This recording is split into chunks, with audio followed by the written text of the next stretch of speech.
Thank you so much for being here. This is Rabbi Fischer of Young Israel of Orange County, and we ask you to subscribe to our station, our channel, and at the same time to pass this along. Here we are, Central Synagogue, Shabbat. If you missed it, if you made the mistake of just davening, L'chuna ranana l'Hashem, nariya l'tzur yeshenu, nikadma panavita. Well, here's what you missed. If you were singing L'cha Dodi, L'krat Kala, or L'cha Dodi, L'krat Kala, P'nei Shabbat Nikabela. Here's what you missed.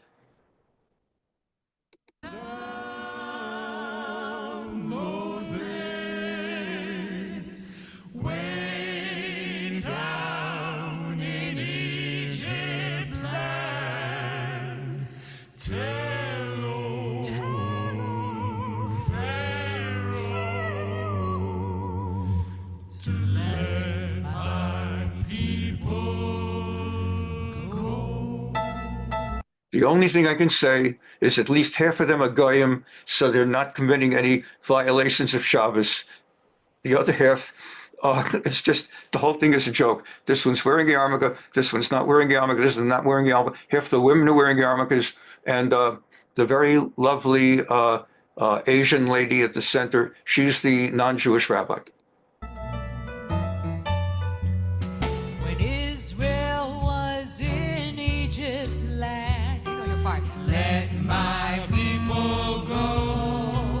That's the rabbi and a guy. And if she were, and this one wears a yarmulke, this one doesn't wear a yarmulke, this one wears a yarmulke. And, you know, if you were to ask the people sitting in that temple, as you were davening something in Hebrew and you were up to like L'cha Dodi, if she were to raise her arms and say, come on, sing along with me, they wouldn't have a clue. Let my people go. Oppressed so hard they could not stand. Let my people go. He's playing a guitar in Shabbos also. It's like almost like a game for third graders in yeshiva. How many sins are you watching? Go down, Moses, way down in Egypt land. Tell old Pharaoh to let my people go. God told Moses what to do. Let my people go. The children of Israel through. Let my people go. Again, the rabbi is not committing any sins because she's a guy.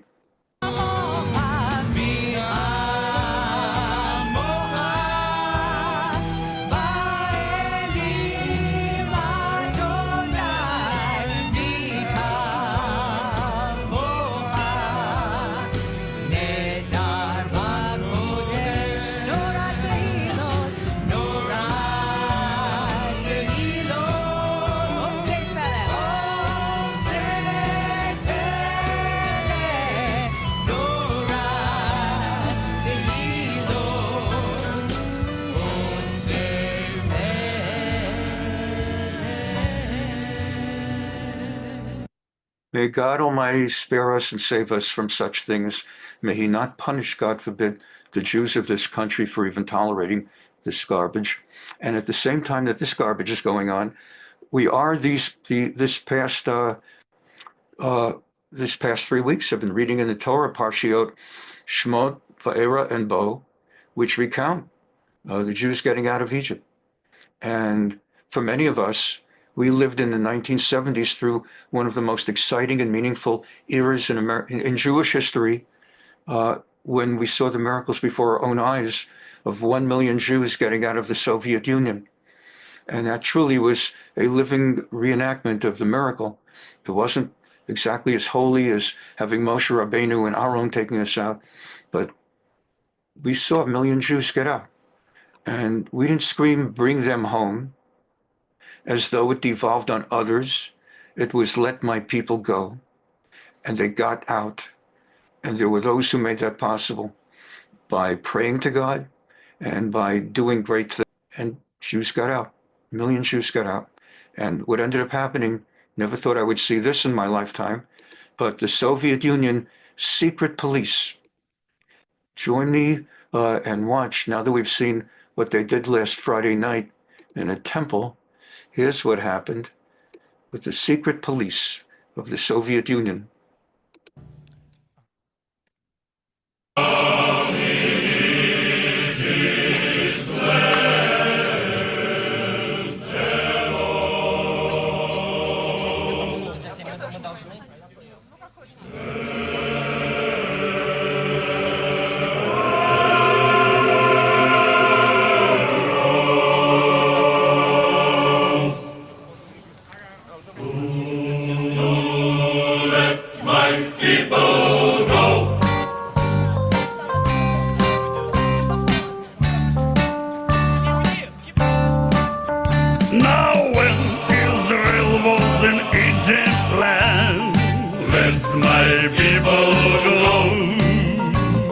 This is real.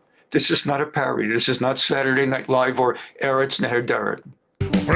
Souls as they could not stand. Let my people go. So the Lord said, go down. Go down. Moses.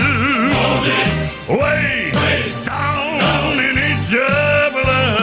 And tell all fellows, let my people go. Let my people go.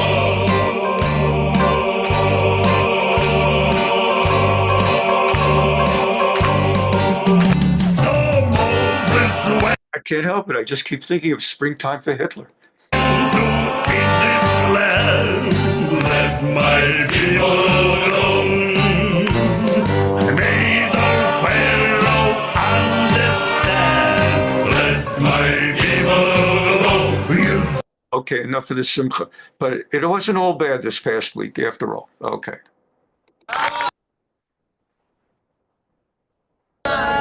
These are when Hamas took hostages. They took people from on the border with Gaza, including people from Thailand, non-Jews who, to earn a living and to make more money than they were making in Thailand, they would come to Israel and work as caregivers and nurses and housekeepers for Jews living in Gaza. And they would make more money. The world is so insane. You have all these Israelis who go down, who go to Thailand, and all the Thais who come to Israel. Nothing makes sense. Nothing makes sense. Thank you. But here they are being freed, coming across the border. For welcoming our people with us, and we're all excited to bring her people and our people back. And we're working together very closely, and this is the hospital everyone loves, and waiting here patiently for them to come. And we want to do them, a great, a big. Thank you so much. I'm sure that they will feel at home here. Thank you.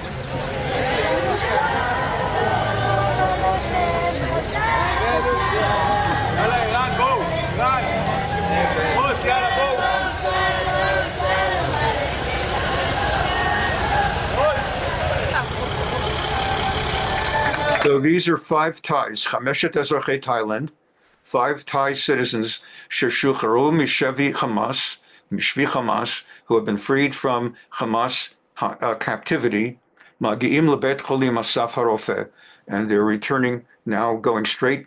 Everybody who comes back goes straight to the hospital to be checked up and given emergency care.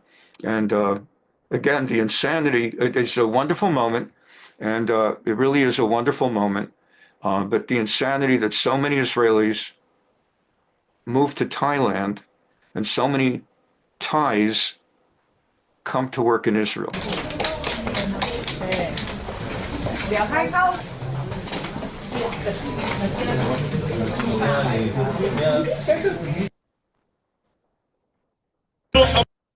This is the handover of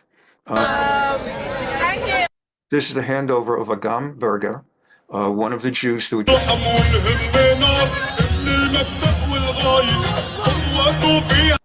You remember last week we had four of the ladies or three of the ladies at one time.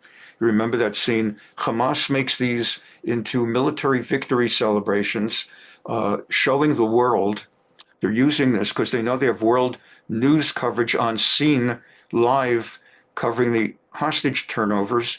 They use them to propagate the idea that they won the war, that they are not only dominant but sovereign in Gaza, that they run the show.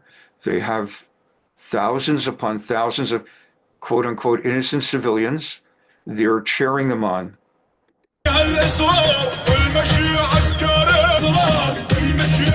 I feel bad for her because, well, of course, what a stupid comment, but last week at least there were four of them together. They gave each other chizuk. Here she's all by herself. And you'll notice this is a media story, so they don't talk English, of course, speak English. So what they've done is they've done this for the purpose of the media to have things that say things like, the Nazi Zionism and all of that crap. Okay.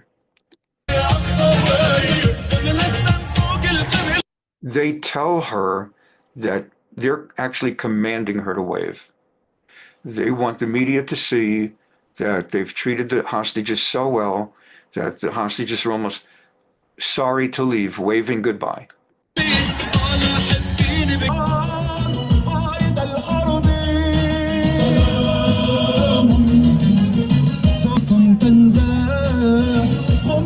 Palestine, the victory of the oppressed. It's a little big show. Okay, we continue.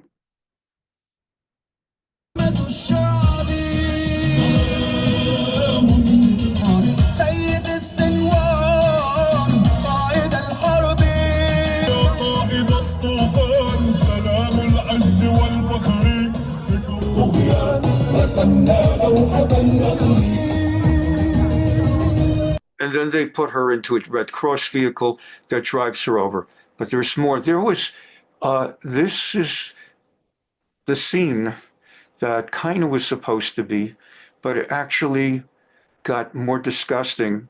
And it actually got to a point that the innocent civilians got out of control at one of the handoffs and pretty much tried to kill the Israeli hostages being handed over. It was quite an international scene.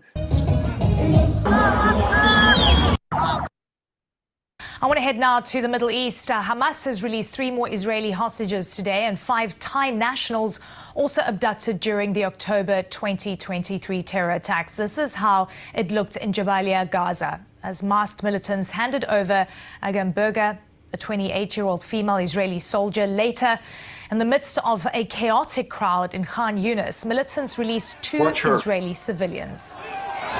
Watch the fear in her face. She's been in a tunnel basically for a year. And what kind of psychological isolation that is. Suddenly they take her out and they put her in this mob. She doesn't know what's going on. She doesn't speak Hebrew. She doesn't speak Arabic. She has no idea. Just knows she's got like 20,000 people trying to kill her, being protected by these other goons. You can't murder them. That's our job. We murdered them. This is video of 29-year-old Arbel Yehud being moved through the crowd. A delay in her release prompted Israel to extend its blockade of northern Gaza an extra 48 hours. The other civilian released, Gadi Moses, an 80-year-old male.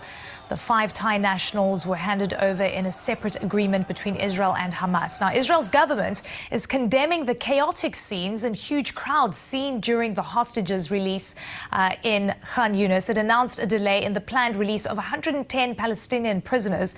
That release now set to happen soon. 8 hostages, 3 Israelis and 5 Thai citizens have been released from captivity in Gaza and are now back on Israeli soil. Popularity of Hamas and of these types of operations, because ultimately these are people who are under occupation. So I don't think it's going to just go away. Begin with some breaking news. The militant group Hamas is about to release 3 more Israeli hostages. הדרמה של שחרור החטופים הייתה במוקד החדשות ברחבי העולם. מיליוני בני אדם צפו בדריכות אחר האירועים הדרמטיים. The drama of the Israeli hostages being freed grabbed the attention of the entire world media. שהועברו בשידור חי. 7 hostages are now. We will now show you clips of international news media coverage of the release of hostages. Being transferred on their way to the IDF and... This is the BBC. Chaos, balagan, vahamula, which basically means chaos and balagan. This is how the world's media, כך סיקרו בכלי התקשורת הזרים, את שחרור החטופים גדי ארבל ואגם. And ISA forces in Gaza. Gamburger earlier today released the 20-year-old soldier. She was only on her second day of duty at that surveillance post when she was taken on the 7th of October. העיתונים הגדולים בעולם, וכלי התקשורת המרכזיים, עקבו אחר שחרור 3 החטופים, אגם, ארבל וגדי, ו5 החטופים הזרים. He was put on a stage and paraded by Hamas. So again, they're showing different world media describing it in different ways. This one is Shidoria Television Australian. So this is Australian television, showing how it was reported as the 3 Israelis and 5 Thais were released amid the chaos. Hamas militants forced to wave, for the cameras and for the crowd. And display of propaganda by Hamas being marched in front of a crowd. Newsmax. Paraded in front of a crowd before ultimately being turned over to the International Red Cross. These images have come to us of her being... Sky News is Britain, England. ...handed over to IDF forces. התמונות המבהילות האלו כאילו נלקחו מתוך סרט אימה במהלך... These pictures, it's as though they were taken from a horror film. שחרורם של גדי מוזס וארבל יהוד היו השיא של הדיווחים בסיקור העולמי. There were very chaotic scenes in Gaza earlier today as the latest hostage release from there got underway. Frightening moments. I think I saw Gadi Moses sort of slightly take a stumble backwards there as they were being jostled by the crowd. תמונות כאוטיות כשהמון מקיף את רכב הצלב האדום. כך תיאר ה-BBC הבריטי את המראות המחרידים בח'אן יונס. אל פאיס, העיתון הספרדי, עקב ודיווח, ישראל דוחה את שחרור האסירים הפלסטינים כמחאה על מסירה כאוטית של החטופים. And this is a much more chaotic scene than we've seen either this morning. This does look a lot more chaotic, doesn't it? We have to say more chaotic than the scenes we've seen at the other handovers here. It was a much more dangerous and chaotic scene, however, for the 2 other hostages. התמונות שקיבלנו היום מרצועת עזה ממחישות ומזכירות פעם נוספת איזה אויב מחכה לנו בצד השני, ועכשיו רק חסר שגם בעולם יתחילו להבין. 110 מחבלים, מהם 33 אסירי עולם. Meanwhile, on the other side of the coin, you have, this is the 3rd set of Arab murderers who have been let through. Here we have Channel 11, Israel's PBS, public broadcaster, 110 machablim, among the terrorists, among them 33 who have been convicted and sentenced to life imprisonment without parole. All of them have had blood on their hands, have been freed. צריכים עם דם על הידיים. זה המחיר שישראל משלמת בעבור פעימת השחרור הזאת, וגם היום השתחררו הרוצחים שאחראים לפיגועים הקשים ביותר שהיו כאן. And these are among the murderers who have committed some of the most infamous mass killings in Israel history. כך זה נראה הערב כשהאוטובוס של הצלב האדום יצא מכלא עופר לכיוון רמאללה. And this is what it looked like as a Red Cross vehicle was bringing these murderers back to Ramallah in the Arab section of Judea and Samaria. המונים הריעו למחבלים שדם לידיהם. And the Arabs indicated by having open hands that they have blood on their hands. בחזית האוטובוס עמד זכריה זבדי, הדמות הכי בולטת שהשתחררה בפעימה הזו. מחייך ומנופף לקהל. One of the most memorable scenes from this release is how this guy is smiling and waving like it's victory. נזכיר שבמערכת הביטחון Here's your victory, V for victory. הביאו כי אם ייגע בנשק יחוסל. זביידי הוא מראשי גדודי חללי אל-אקצא שהיה כלוא בעבר Of all the guys that they let out, the worst is Zabadi. He was head of the Al-Aqsa battalions, and he's been several times in the past been arrested and sentenced to like life sentence. בגין פיגועים קשים שהיה אחראי להם באינתיפאדה השנייה. חוזרים לפיגוע הירי שהיה ליד ירושלים במעלה אדומים. מאחוריו רזומה של 35 שנים של עיסוק בטרור, והוא נכנס לכלא הישראלי ויצא ממנו מאז היה בן 14. מעצרו. He goes back, he's been arrested for murders and things going back to when he was 14 years old. האחרון היה בגין פיגוע ירי שביצע יחד עם עורך דין טארק ברגות, אולם מה שהעלה את קרנו ברחוב הפלסטיני היה הבריחה מכלא גלבוע. לפני 3 שנים הביא להקפצת כוחות בהיקף עצום. This guy had been arrested and he broke out of prison. They went to the trouble of having to find him and put him back in. He breaks out. לאחר שהצליח לברוח מהכלא עם 5 מחבלים נוספים. הוא נלכד So he broke out. He did a jailbreak with 5 other Arab terrorists. They went to all the trouble of capturing him again, and they just gave him away for free. עבור 5 ימים בתום מצוד רחב היקף. הוא משתחרר לג'נין, עיר הטרור, בזמן שצה"ל פועל שם. He was released in the city of Jenin, which is the center of Arab terror in Judea and Samaria, even as other troops of the IDF, Sahal, are currently fighting other terrorists there. This is so upsetting to me. I actually have a video I put up on YouTube. It runs about half an hour, 25 minutes, about my exasperation over this deal. I've got 2 YouTubes up there. One has gotten about 400 hits and one's had 1,700 views by now. It's just so frustrating. בן נוסף שמשתחרר היום הוא מוחמד אבו ורדה, שאחראי לרצח 45 ישראלים. Another guy that they let out here has been convicted previously of murdering 45 Israelis. הגענו, היו גופות בתוך האוטובוס. בין היתר הוא שיזם את הפיגוע בקו 18 ב-1990. Then the remaining, they let out a guy who set off a bomb on bus number 18 in 1996.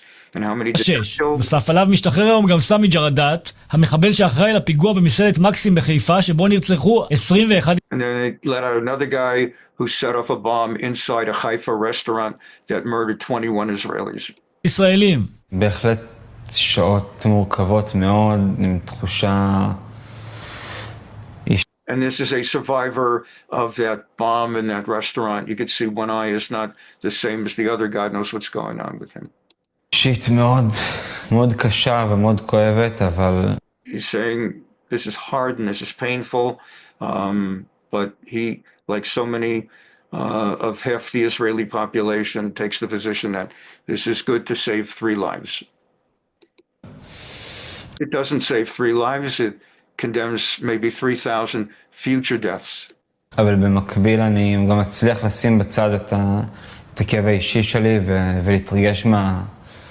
I'm putting aside my own personal pain to rejoice with the families who are benefiting from the freedom of their family members.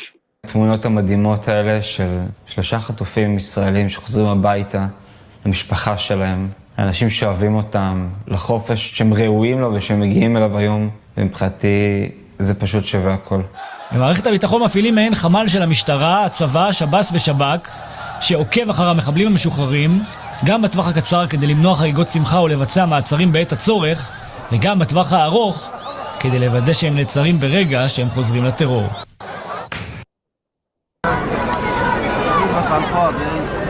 Meanwhile, if you recall Gaza, well, of course, Gaza has north and south and in the middle, and the Gazans who were living in the north of Gaza had to flee to the south of Gaza as Israel was wiping out the north. And now that Israel basically is doing all this, you have tens of thousands of Arabs, no such thing as Palestinians, the Arabs, no such thing as Palestinians. You have tens of thousands of Arabs in Gaza who had fled to the west, to the south, now racing back to their homes in the north. Israel was so angry at the chaotic scene with the release of that lady that was caught in that mob. Israel announced like a 1 hour or 2 hour delay in allowing the Gazans in the south to go back up north. That was That was their mighty response. So they're all there waiting for Israel to open up the gate and let them all go back to their homes in the north.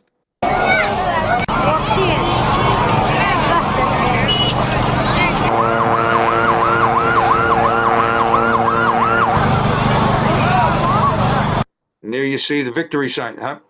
Genocide, huh? Genocide?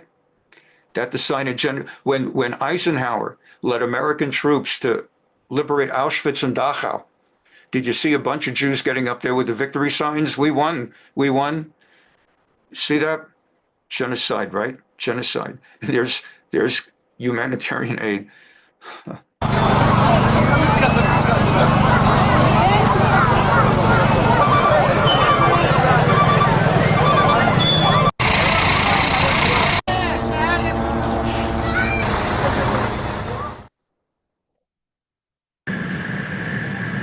Meantime, on their way back home, this is the scene that they have to look at. It's what has happened to Gaza.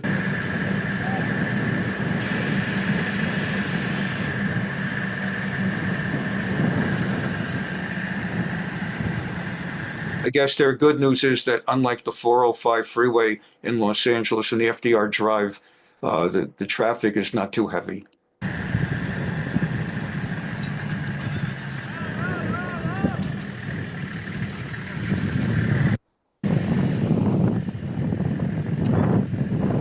That's where they're going home to.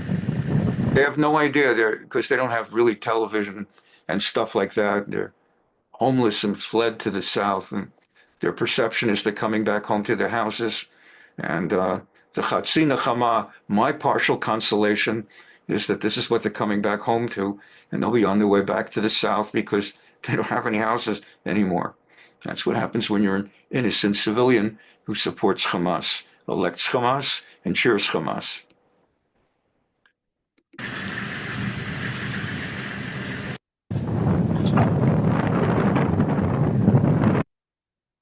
Our coverage continues now on cable. General Jack Keane joins us here. General, thank you so much. So the President Biden on his, in the last few hours of his presidency, makes this announcement saying that we can be glad of the fact that we have some hostages home and that the deal, at least right now, is holding. Yeah. And the reality is this deal would not have happened without President Trump and Witkoff. And the reason why I know that is you're talking to my Israeli sources, said, General, Witkoff came in here and really laid the law down here. This had to get done, and he suggested some things that would help do that. And the reason he said they were so instrumental is because Netanyahu made some concessions that he didn't want to make.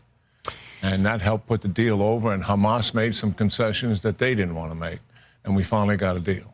But as Bill just said, in front of us is phase 2. And remember, Hamas took these hostages for one reason and one reason only, to guarantee their survival and use it as leverage to get the Israelis out of Gaza.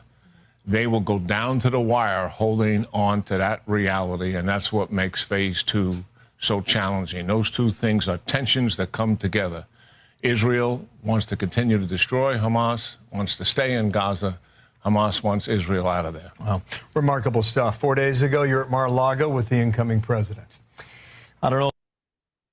Joining me again is Jack Keane, a general who's a Vice Chief of Staff of the United States Army and a 4-star general, and is now chairman of the Institute for the Study of War. You saw him earlier, but I talked to him earlier too. General Keane, thank you so much for your time. Hamas seems back in charge of Gaza. In fact, I've really got this video of its gunmen going out to shoot its Palestinian enemies quite openly, all caught on video, all transmitted. What does this tell you about the future of Gaza and what is to be done? Well, the fact is there are still thousands of Gaza fighters that are alive, certainly less than half of what they started out with, but nonetheless, still a force that could rearm and at some point re-attack. And that is why Prime Minister Netanyahu, I mean, I know for a fact that despite all the public negotiations around the hostage releases and going to phase 2 eventually, which the negotiations are supposedly to begin this week on the second phase. And the second phase is Hamas is supposed to disarm, and the IDF is supposed to leave Gaza, as an end state of the second phase. And Prime Minister Netanyahu knows a couple of things on those points. One, that Hamas is never going to disarm. You have to disarm them or kill them. And number two, he doesn't intend to leave Gaza because he knows full well now the world is seeing what he knows, that that Hamas is still there. They are still in control. There's nobody else that would dare raise their head and try to enforce control on the Gazan people. They would be killed immediately. And he believes, Prime Minister Netanyahu that is, that he needs to remain in Gaza for multi-years to be able to ensure the complete elimination of Hamas, and then eventually a transition to another governance, likely by Palestinians, but certainly not Hamas. So I think the hostage deal, everybody is gratified to see progress being made, but at some point it's so fragile, it's likely going to be broken down over this very issue that you're talking and bringing up here. The US Senate has just confirmed former National Guard captain and Fox News host, General Jack Keane. Thank you so much for your time. A U.S. security firm is sending almost 100 American Special Forces veterans to help run a checkpoint in Gaza. It's part of the ceasefire deal between Israel and Hamas. The company, UG Solutions, is offering veterans a daily pay rate starting at $1,100 plus a... So let's say $1,100 a day. Let's say you don't work on the weekend. That would be $5,500 a week. 50 weeks in a year, it's like over $250,000 a year. If you work all week, you're at over $350,000. So it's good money if you don't mind getting shot at. A $10,000 advance. The North Carolina-based firm says the contractors will inspect vehicles and manage checkpoint operations. Some are already in country, but the company is not saying how many. This checkpoint was a sticking point in negotiations. Israel initially wanted to staff it with its own troops, but later agreed to allow private security contractors to help keep aid moving. Egyptian forces are also on site using scanners to check for weapons. Having American contractors in Gaza is a first, and it comes with risks. Hamas is still active in the area, and you don't need to be a security expert to know there will likely be clashes with militants or civilians upset over U.S. support for Israel. This is why my mom and dad, Zichrono Livracha, encouraged me to get a good education and go to college. The contractors will be armed with M4 rifles and Glock sidearms, but the exact rules for engagement aren't exactly clear at this time. So far, the U.S. government isn't commenting on the arrangement. A source familiar with the deal says the funding comes from Israel and unnamed Arab nations, not Washington. Many Arab nations support Israel's fight against Hamas and other Iranian-backed proxies, but don't announce that support publicly for fear of retaliation. The thought of using private contractors is a little worrisome to critics of the deal. Private security firms did play controversial roles in past conflicts, like in 2007, when Blackwater contractors killed 14 civilians in Iraq, sparking outrage and legal action. Analysts say deploying American security personnel in Gaza could create similar risks, given the fragile situation.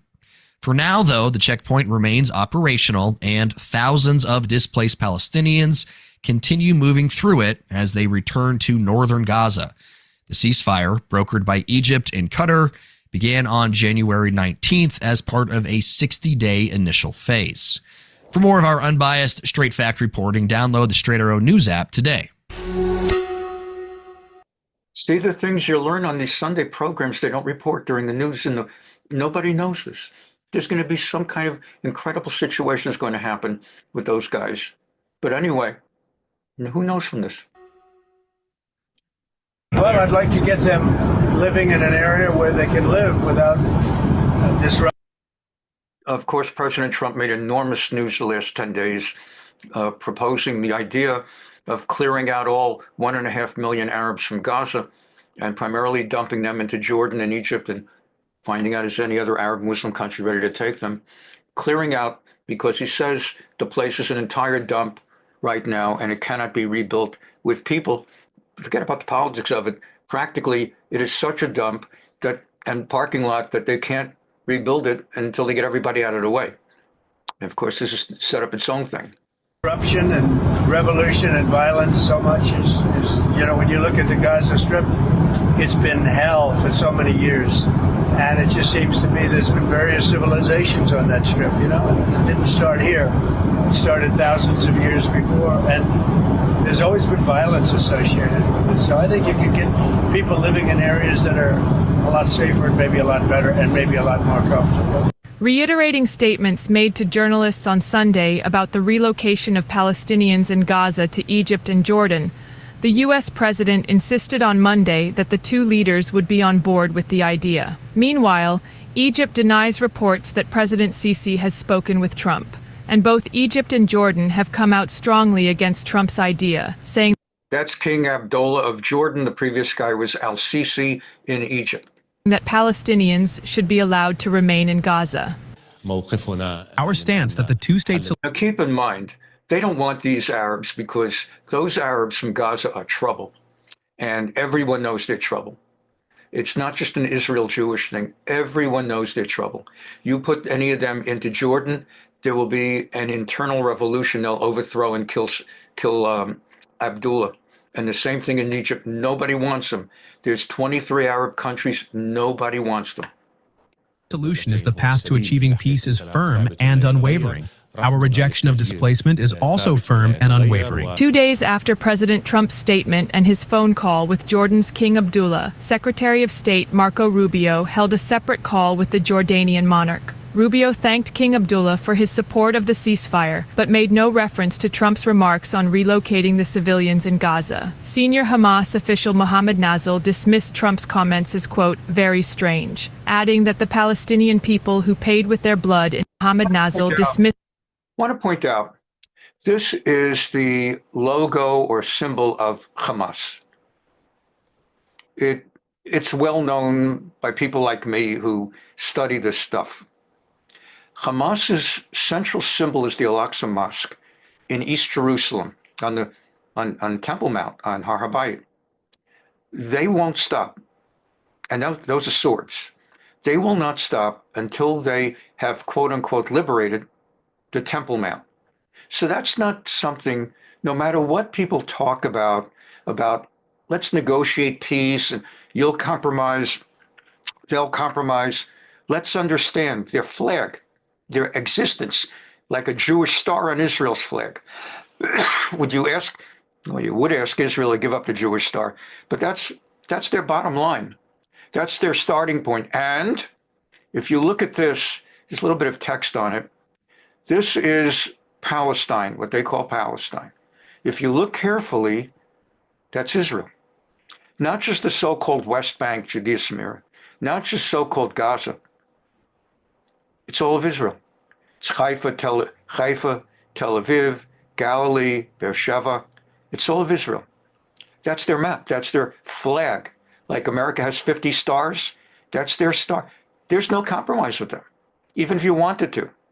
Dismissed Trump's comments as, quote, very strange, adding that the Palestinian people who paid with their blood in exchange for steadfastness on their land will not leave Gaza. I think this dramatic statement from President Trump came in order to try to rescue Netanyahu from sinking in the sands of Gaza, because apparently Netanyahu has a big political dilemma with the day after of this war. I think that the Palestinians in Gaza and in the West Bank and everywhere, together with the Jordanians and the Egyptians, will definitely reject this proposal. When asked if this stance means he no longer believes in a two-state solution, Trump avoided answering directly, saying he'll be discussing the issue with Prime Minister Benjamin Netanyahu when he comes to Washington to meet him in the not-so-distant future.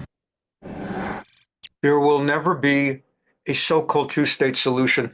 They will never give up. Israel, they just came out today with the latest poll 71% of Israelis are opposed to giving up any territory at all to the Arabs, and 25 would have a so-called two-state solution. So right now, just so you've got the picture in your mind of the territory again that we're talking about, the yellow is Israel within. Here's what they call the West Bank, or Judea, southern so-called West Bank, and Samaria, Shomron. And then this is Israel until 1967. This is called the Green Line. The boundary between pre-67 Israel and post-67 Israel, including Judea and Samaria, that's called the Green Line. Obama demanded that Israel retreat back to the Green Line. That would leave Israel 9 miles wide in places like Tel Aviv. How far is 9 miles? It's a 10-minute drive. Ask yourself where you live. You get in a car and you drive 10 minutes. That's from here to here. So you're leaving Israel with a width of 10 minutes, no time to respond. And with today's weapons and drones, and with Arabs sovereign here, with the kind of weapons they have, let's say in Gaza, everywhere in Israel becomes just like on the boundary of Gaza. Everywhere is impossible to live in if you give Arabs that. So it's now, thanks to October 7 and the Arabs' great victory of October 7, they have absolutely convinced 71% to 25% not to give up or to go back to the Green Line. Of course, you can never trust Netanyahu and those to the left of him. But that's even Netanyahu, well, you can't trust him, but it's just not going to happen. The so-called two-state solution, it's an impossibility. Also, there are approximately 850,000 Jews living there in Judea and Samaria, because eastern half of Jerusalem is part of Judea and Samaria, is on the other side of the Green Line. So there's about 500,000 Jews living in Judea, Samaria, besides East Jerusalem, which has 350,000, altogether 850,000 Jews. If there would be a so-called two-state solution, they would have to move 1 million Jews. They'd have to relocate 1 million Jews. Can't happen. It would never happen. Even if they tried, they can't do it. They took 10,000 Jews out of Gush Katif in Gaza. It took 5 years to relocate 10,000 Jews. To relocate 85 times that, 850,000 Jews, including members of the Knesset. Okay, people suddenly forget about their principles and everything when their own necks are on the line. It's never going to happen. So Trump is the first American government leader who has begun saying, I don't know about two-state solutions anymore. I don't think so. Remember, Begin said, it was the Labor Party, Shimon Peres and Rabin, who always pushed for giving up Judea Samaria, and Begin always took the position not 1 inch.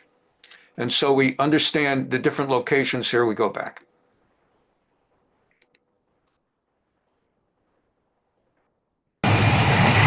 יומיים חלפו מאז הציע הנשיא טראמפ להעביר את תושבי רצועת עזה למצרים ולירדן.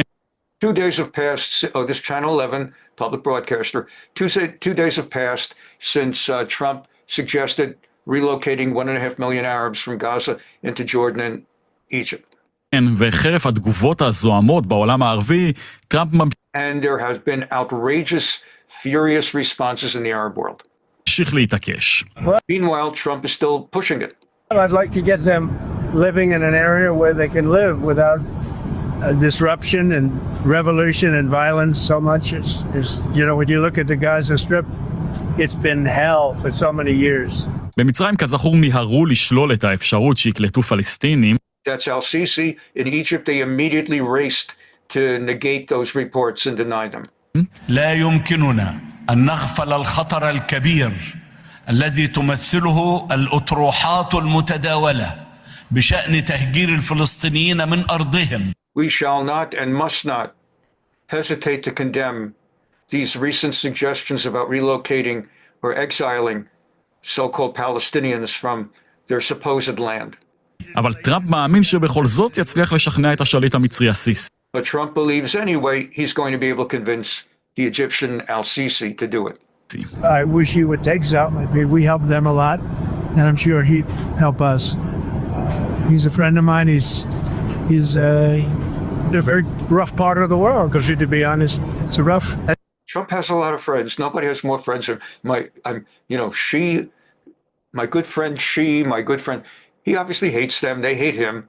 And he's going to try to do something like what he just did with Colombia, which is most Americans have no idea how much money we give Egypt and weapons, likewise Jordan. The anti-Semites and others are focused on that America gives a lot of financial and military support to Israel. People do not realize the degree to which both Egypt and Jordan, both their governments are propped up by American financial aid and military aid. If we cut that off, they go down. And that's what he's going to use for his leverage. I don't know whether he's going to get anywhere with this, but he has leverage. As they say, it's a rough neighborhood, but I think he would do it, and I think the King of Jordan would do it too. בינתיים השיח על תוכנית הטרנספר של הנשיא האמריקני הגיע עד לאלבניה הקטנטנה והענייה. ראש ממשלת אלבניה אדי רמה מיהר אמש להכחיש את So somehow Albania got into all of this, and the Albanian guy said he's not going to do it. There's rumors that Albania will take some of them, and he's saying we're not going to take it.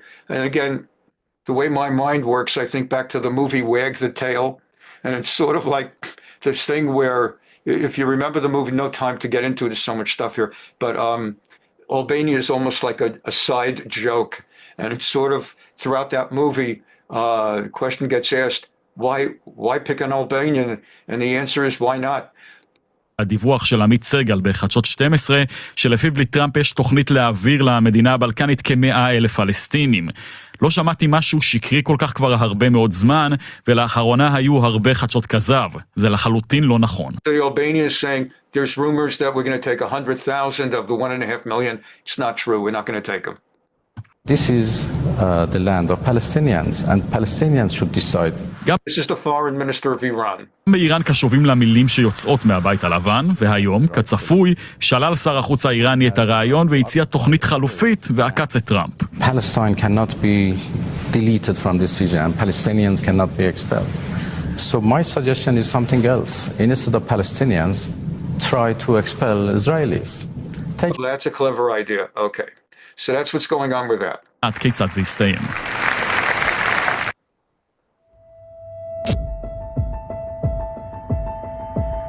Meantime, you just saw the map again, Judea and Samaria. This is what's also going on that side. Do these scenes look familiar? Terrorists in Gaza and Judea and Samaria have the same goal: to destabilize Israel and indiscriminately harm innocent civilians. Hamas terrorists opened fire in August 2023 on an Israeli family driving near Hawala, killing a father and a son. Just months earlier, militants from the Al-Aqsa Martyrs Brigade brutally murdered 4 Israeli civilians during a drive-by shooting near the community of Eli. But the danger goes beyond attacks. They instill hate in children by glorifying terrorism in summer camps and smuggling advanced weapons to strengthen their operations and allies near Israel's borders. As part of the ceasefire deal with Hamas that came into effect on January 19th, hundreds of terrorists are being released. Many of them will most likely be rejoining armed groups in Judea and Samaria.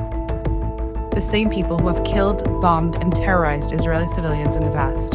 From shooting attacks on roads to smuggling advanced weapons, the terrorist groups in Judea and Samaria are more organized and still pose a real threat, but the IDF is fully prepared. Additional troops are being deployed for precise counterterrorism operations in specific areas to stop the threat of these terrorist groups. The lessons of October 7th have taught us that we must be vigilant, just like we have been when operating in Gaza, Lebanon, and Syria, to prevent another massacre to be carried out. We will also be doing the same in Judea and Samaria, because the terrorist organizations operating there don't just target soldiers, they target families, our families. The shame is it's so exasperating. I'm going to give you this. There's going to be a little bit of a treat. But anyway, it's so exasperating because they'll catch them, and 3 years from now, they'll release them for a person. So it's just exasperating. So I am so exasperated that I just needed to treat myself to Menachem Begin for a few minutes. And then I thought, let me treat you also. You've been with me week after week. You deserve a break. This is the... And what do they suggest in the area of politics? political. They propose, their idea is to give up Judea, Samaria to Jordan. Remember this, this is an important picture again, just remember it. Get that. There was the left wing, the Labor Party, Shimon Peres, Rabin, the whole bunch of them, their proposals back in 81 were to give Judea, Samaria, not to Arafat as a Palestine, but to give it to Jordan. So King Hussein would have that. It would be the same color as Jordan without that boundary. Expand Jordan with Judea, Samaria. Problem was, there was a Meshuggah thing going on. Israel said, we won't talk with Arafat because he is a terrorist. Instead, we will talk with King Hussein of Jordan and give him the West Bank, Palestine. But King Hussein said, I don't want the West Bank, Palestine, because if I get it, Arafat will assassinate me in order to take it from me. So I don't want to sit and talk. Israel won't talk with Arafat, we'll talk with Hussein. Hussein, I don't want to talk with Israel. Arafat was saying, I'll talk with anybody so I could make it Palestine. So that's what was going on back then in the good old days that Begin's referring to. We continue.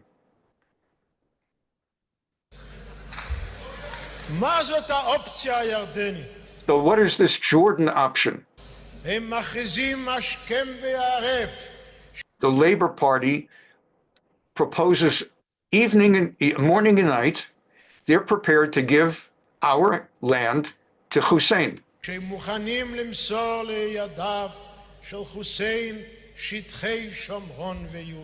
They're ready to give up Shomron and Judea, Yehuda. They don't say exactly how they're going to do this. Hussein himself says, I don't want it. I don't want it.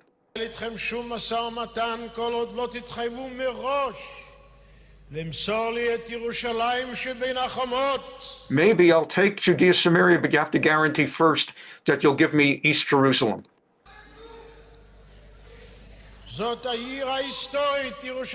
But that's our historic center, our homeland, our Jerusalem, our capital. She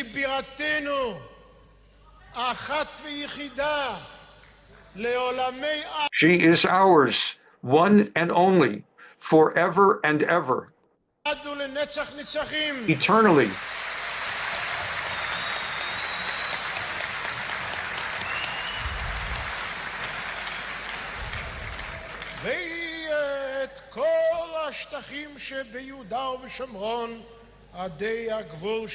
And all the territory, all the land of Judah and Shomron, Judea, Samaria, to the boundary up to the Green Line of 1967.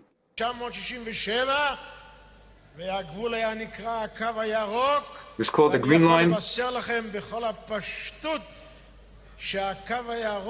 I want you to know that just as the word protexia is gone from the dictionary, so is the term Green Line. No more Green Line. It's all ours.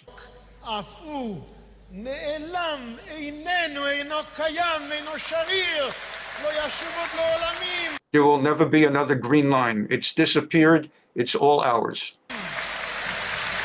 There's no difference between what we had before 67 and after 60. I needed to hear this. After listening to all this BB babble, I needed to hear somebody talk about it.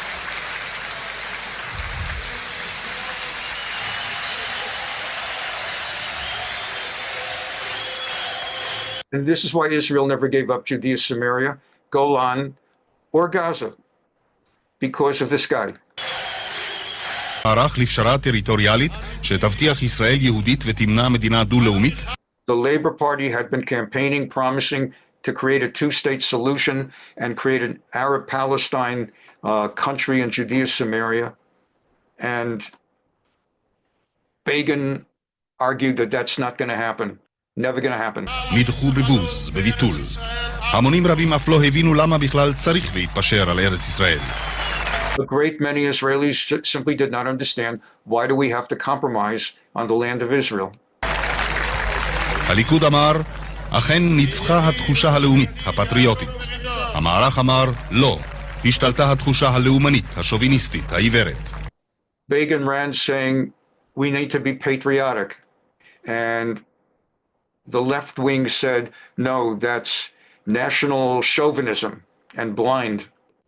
הובס ההיגיון, אמר המערך. אני, מנחם, בן זאב וחסיה בגין. I am Menachem, the son of Ze'ev and Chasya Begin. מתחייב, בהן צדקי, כי כל עוד אשרת... I obligate myself basically to everybody that as long as the nation has faith in me, את האומה, על פי אמונה, בתפקיד של ראש ממשלת ישראל. I shall be the faithful commander as in the job as the Prime Minister of Israel. לא נעזוב שום שטח. We will never abandon any part of the lands of Judea, Samaria, Shomron, or of Gaza, the Gaza Strip, or of the Golan Heights. משטחי יהודה, שומרון, חבל עזה, ורמת הגולן.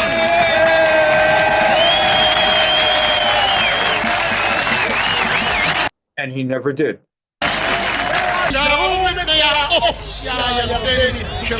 I warn you, be careful of the Jordan option that's proposed by Mr. Shimon Peres.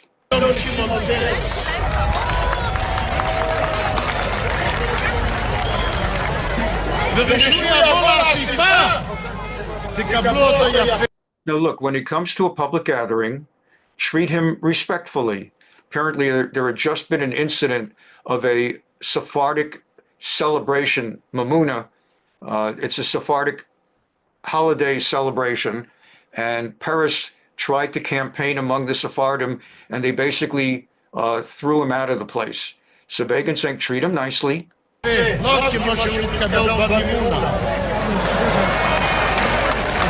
Not the way you treated him at the Mamuna celebration. Receive him respectfully and listen to him carefully.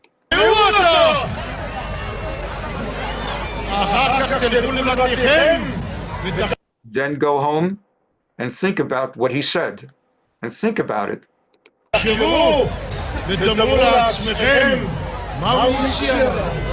Think about it and ask yourself, what is this guy recommending?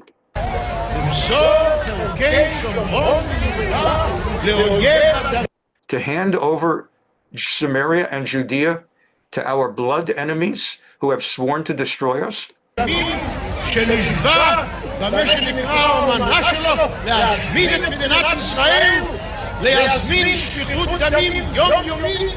People who have sworn in their the Palestine like declaration, their constitution, that they will murder Jews every day. And they can do it because they get $1 billion from petrodollars, Arab oil money, and they get supported by Arab countries. So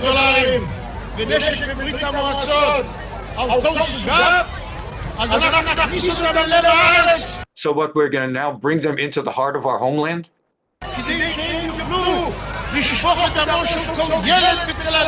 So that they can spill the blood of every child in Tel Aviv?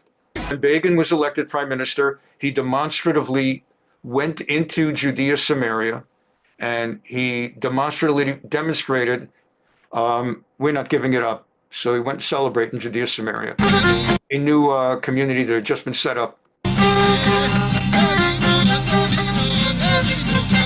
You, of course, recognize Shlomo Carlebach.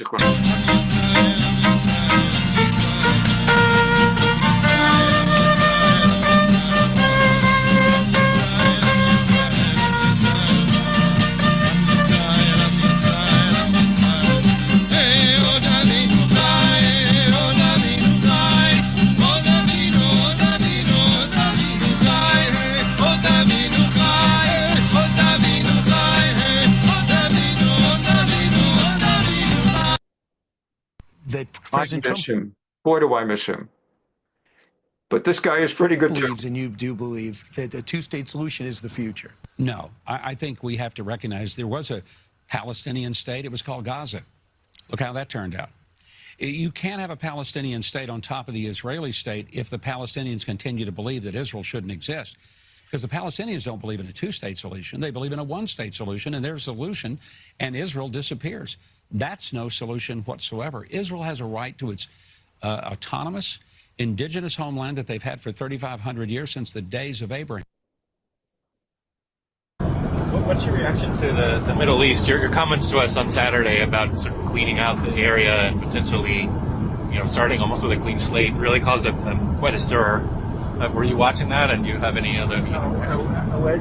What caused the stir?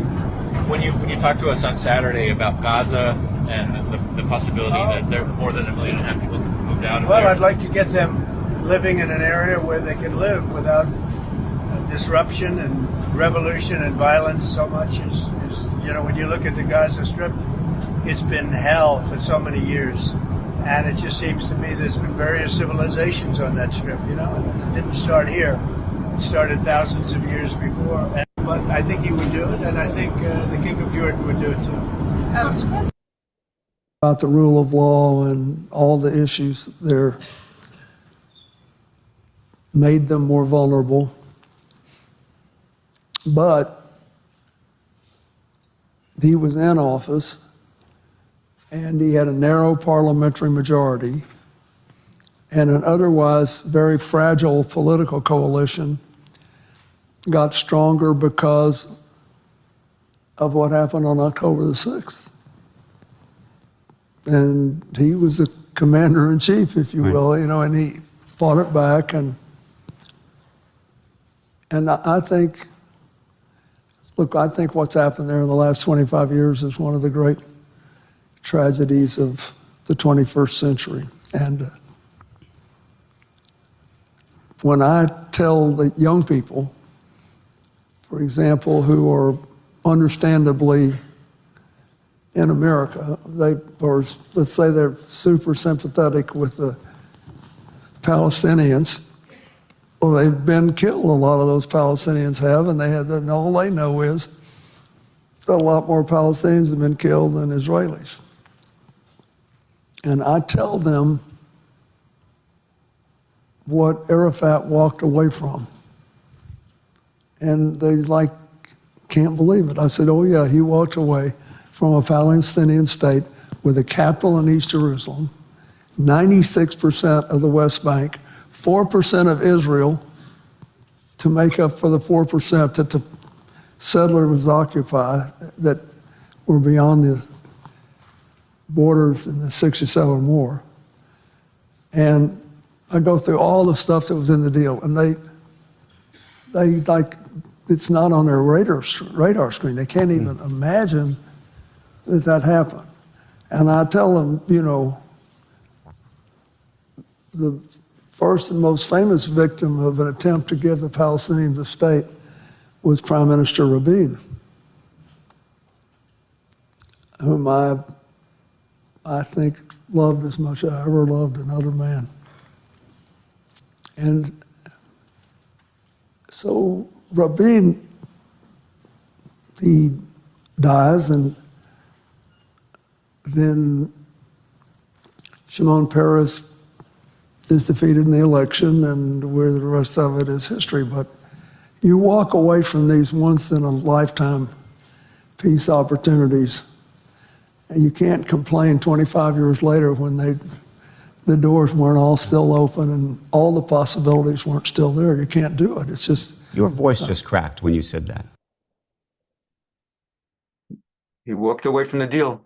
That's what happens. They tried to negotiate with the Arabs every time. And again, some said we won't even sit with Arafat.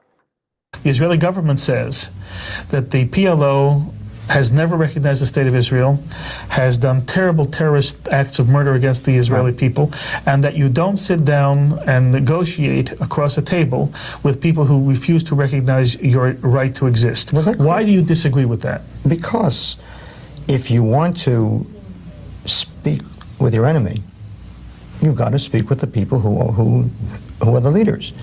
Now, I'll sit down with them and I'll tell them, no, you're not getting anything from us. Nothing? Nothing from us.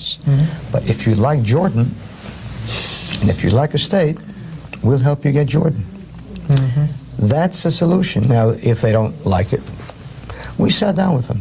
And because I don't believe, I think that when Israel says we'll sit down with Hussein and not with the PLO, what they have done is they've created the myth that there are moderate Arabs and there are extremist Arabs. שריפת ספרי קוראן היא הסיבה ש... I don't know whether you remember this. About a year ago, this fellow set fire to a Quran in Sweden. That ring a bell? He set fire. And then we Jews were upset because he said that the following week he was going to set fire to a Torah. And then he stepped down a little and said, no, I won't do a Torah. I'll set fire to a Bible. His point was all religion is baloney, and he wanted to show as a Swedish atheist that he, or maybe he was from Iran, and he fled and he was in Sweden, and he opposes all religion. And Jews were concerned that, God forbid, he would burn a Torah, and Arabs were livid that he burned the Quran.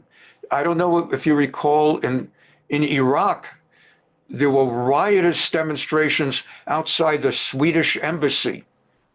And they had nothing to do with this. They burned the Swedish embassy. And eventually it calmed down. He did not burn a Torah. He agreed to stop burning Qurans. And everybody lived happily ever after. But not him, because Arabs just murdered him last week. בגללה זכה סלואן מומיקה לפרסום בינלאומי. זו ככל הנראה גם הסיבה שבגללה נרצח הלילה בביתו. He was just found last night dead in his house, and it is assumed that he was murdered by Arabs because they have, like Pepperidge Farm, they remember. בשוודיה שבה חי הפעיל האנטי-מוסלמי שהיגר אליה מעיראק, דיווחו כי הוא נורה למוות בזמן שהעביר שידור חי בטיק טוק מדירתו. They had declared like a fatwa, they're going to kill him, and there were the riots at the Iraqi embassy, and חוק מסטוקהולם. أعتقد الإنسان كل إنسان يجب أن يكون مستعد للموت. And I guess again the guy actually was originally Persian, and this I guess is saying I believe that every person has to be ready to die and sacrifice what he believes in. والتضحية من أجل أفكاره ومن أجل مبادئه. בתיעוד שפורסם ברשתות החברתיות נראה שוטר שהגיע לדירתו של מומיקה בן 38 מפסיק את השידור.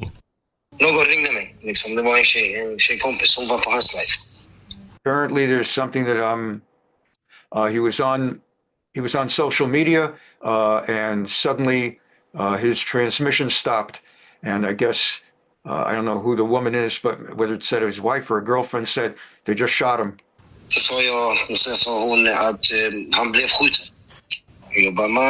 I said, are you joking? He said, no, seriously.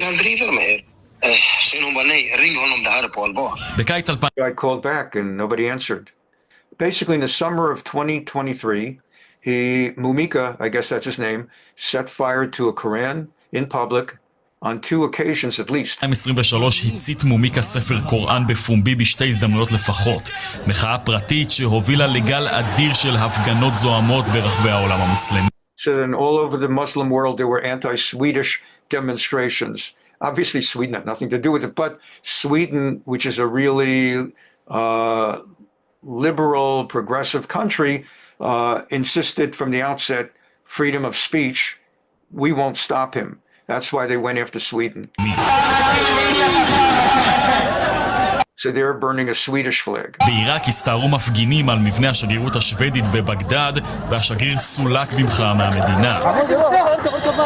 חרף הפגנות הענק, הפגיעה בקשרים דיפלומטיים והחשש מטרור, שוודיה מאפשרת גם היום ללכת בעקבותיו של מומיקה ולהצית ספרי קודש בשם חופש. To this day, Sweden allows legally for people to go ahead and burn publicly holy books in the name of free speech.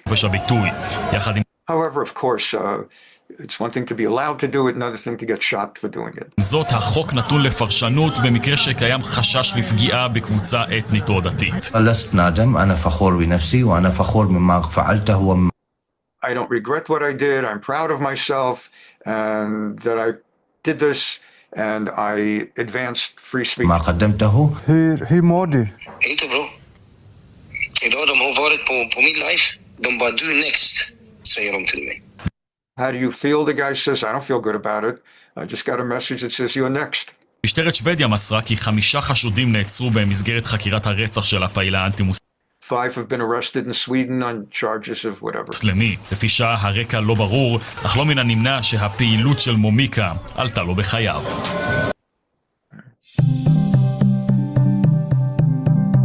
Amid all of this, you may not have known, but this past week, America bombed ISIS leaders in Somalia.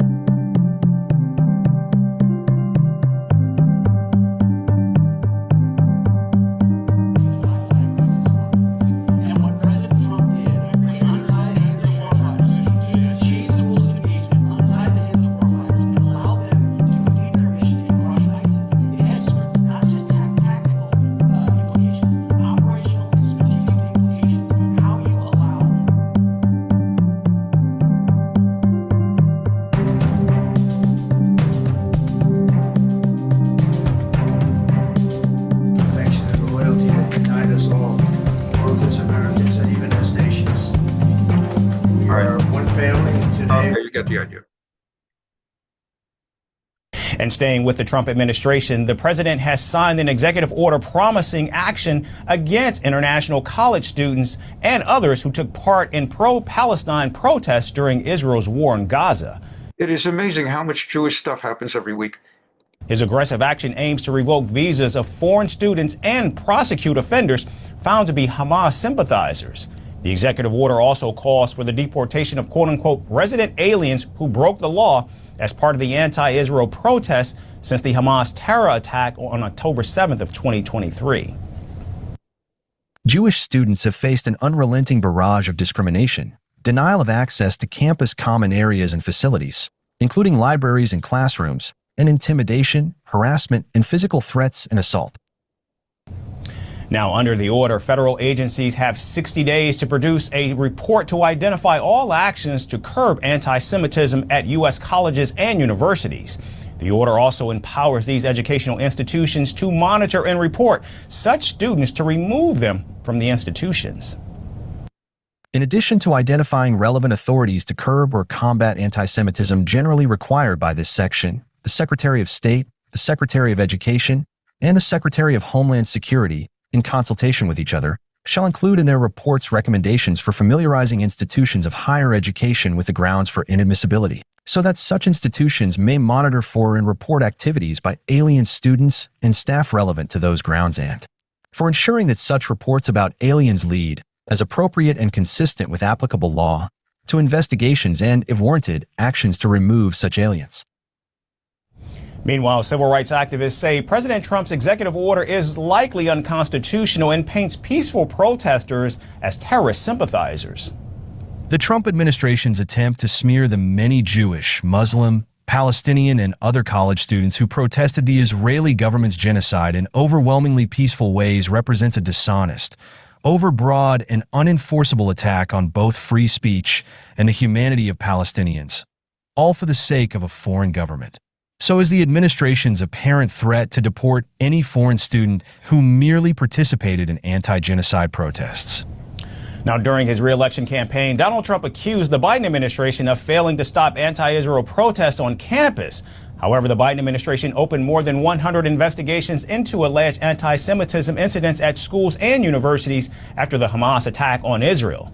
In fact, estimates suggest that more than 3,000 antagonists, including several students, were arrested across the country protesting the alleged genocide in Gaza. Several schools, including Harvard and Columbia, reached deals to settle these cases with the government before Donald Trump's return, fearing action and sanctions. We're calling the show Vantage. We hope you like. President Donald Trump is signing an executive order aimed at combating anti-Semitism, including measures to deport individuals in the country illegally who broke laws during pro-Palestinian protests. The order will direct federal agencies to identify legal options for action against pro-Hamas supporters and require leaders to submit recommendations to the White House within 60 days. The executive order also calls for the Justice Department to investigate pro-Hamas graffiti and intimidation, particularly on college campuses, following the October 7th Hamas attack on Israel and the subsequent Gaza invasion. The order specifically targets non-U.S. citizens living in the U.S. on a green card or visa, including students here on visas who participated in the protest. It comes after a report from 6 Republican-led House committees last month, which called for stricter policies against anti-Semitism at colleges receiving federal funding. Columbia University, the focus of the report, was singled out for incidents of anti-Jewish remarks and protest. This move aligns with Trump's earlier calls to deport pro-Hamas students. Just last week, he signed another executive order that aims to prevent foreign nationals in the U.S. from supporting designated terrorist groups. While hate speech is generally protected in the U.S., the House GOP report argues that federal law prohibits discrimination at institutions receiving taxpayer funds, which could allow for the government to implement stricter policies, leveraging these institutions' federal funds to the tune of billions of dollars. Last main thing I want to bring in here, and again, just to do this. Let's see if I can. Okay, I was talking earlier about the system of the left wing and everything, and how they were dominating what was going on in Israel. The way to vote in an Israeli election, unlike in America, you go to the voting booth, and you have this. A ton of different piles of slips of paper, each with 1 or 2 Hebrew letters, with a few exceptions. You pick the paper, a slip from the pile of the party you want to vote for. As you can see, there are like 7,000 parties that run for office, not just Democrat, Republican, and Green and Libertarian. And so from among the 300,000 parties, you pick a slip. Now, part of the reason they created the system is that Israel took in immigrants from all over the world, particularly among Sephardim who could not read. They were illiterate. Not that they're any less smart, but it was 1940s and 50s, and they weren't as literate, and they certainly weren't as literate in Hebrew. They could speak, let's say, some Hebrew or Ladino or Arabic, of course, and likewise you had Olim coming from countries like even America, who might not have known Hebrew. So it would be hard to find your candidates. So you only have to memorize 1 or 2 letters. The idea was memorize the letter. Memorize what it looks like. You can even bring a piece of paper with you into the voting booth, and then find a slip that matches your letter or 2 letters. Take the slip, put it into the envelope, and put the envelope into the ballot box.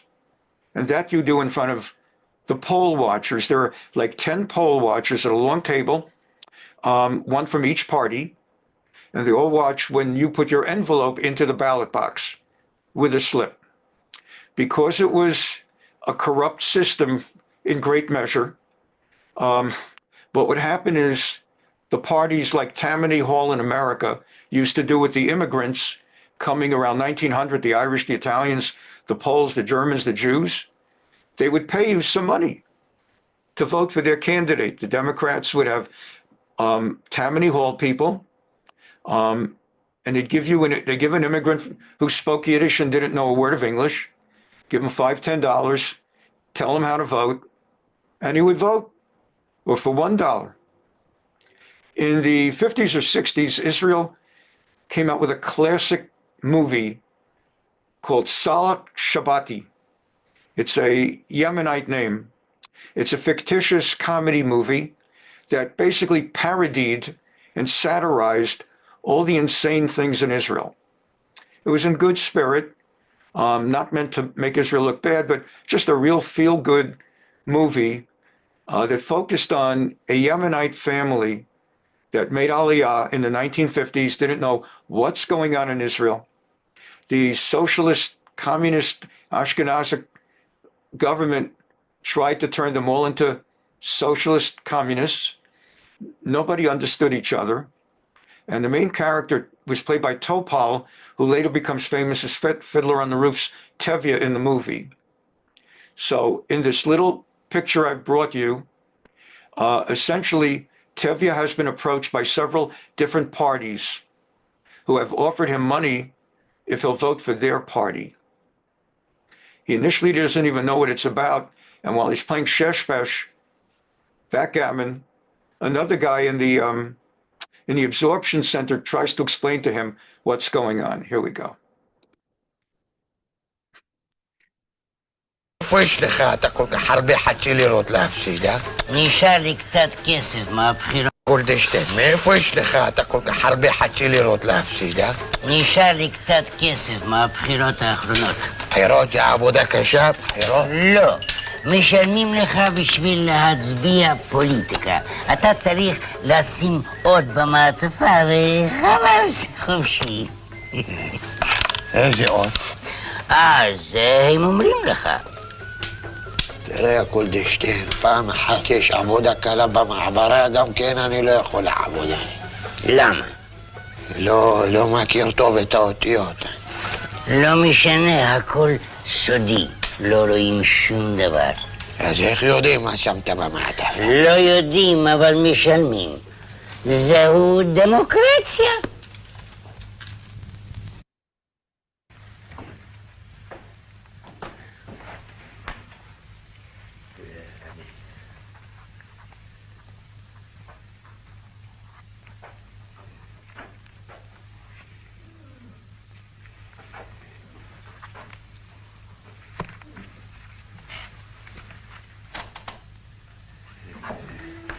Each poll watcher knows that he personally has made a secret deal with Sallah to vote for that party.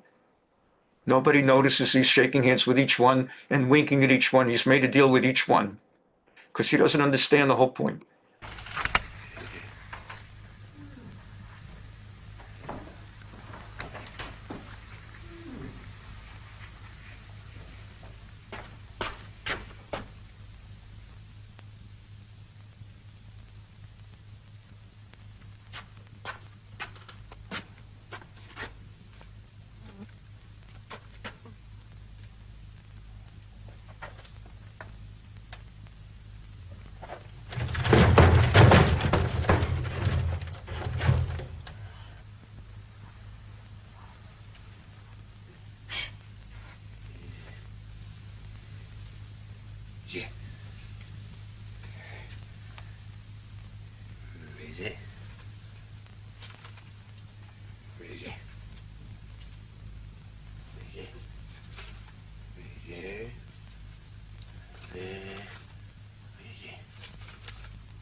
הבא אחריו.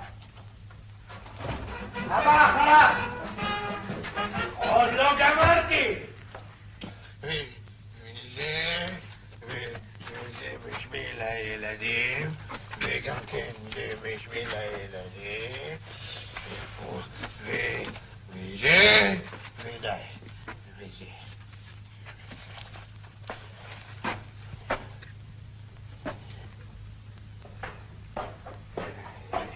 יש הרבה. זה פה, כן? פה. זה... אבל זה קטן אחורה, זה קטן. זה לא נכנס. זה יהיה בסדר.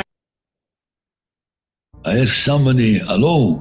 So anyway, as we now bring it to an end, pretty much, I'll do this one next week. This week was the 40th anniversary, or the 41st of the Yortzeit of Baba Sali. We'll do that next week, just for time reasons. Very, very interesting, but just time. And so we conclude.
I want to thank everybody for being here today. And it's been a busy week. Let's see what next